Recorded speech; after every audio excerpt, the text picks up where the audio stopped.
we can take Paul's stance on this.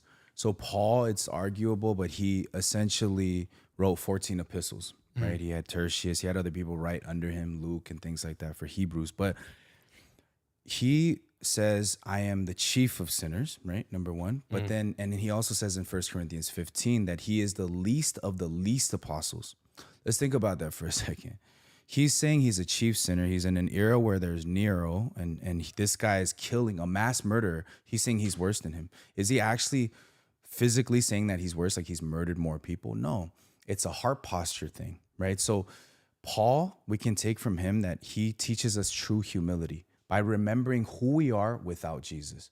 So he'll say it in Romans chapter 7 and verse 21 will say, who will save a wretched man like me? I thank God, Jesus, right? Who saved me, right? So as the reason why people like you experience this, and appreciate you for sharing that, why they get big-headed is because they forget where they came from. It's the same as King Solomon. When King Solomon came to God, before he was a king, I am but a child, he says. I don't know anything.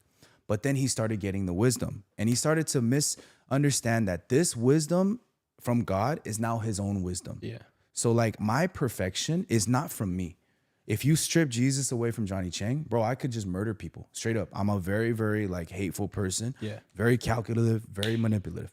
But I understand that that's the person I can never trust. That was a person that God crucified in Galatians 2:20. And that's why I move boldly by saying we're perfected and righteous. But if you forget who you are, Bryce, a person who at 17 can only kill himself, you understand what I'm saying? Who can only have anxiety and crippling anxiety and depression and loneliness, right?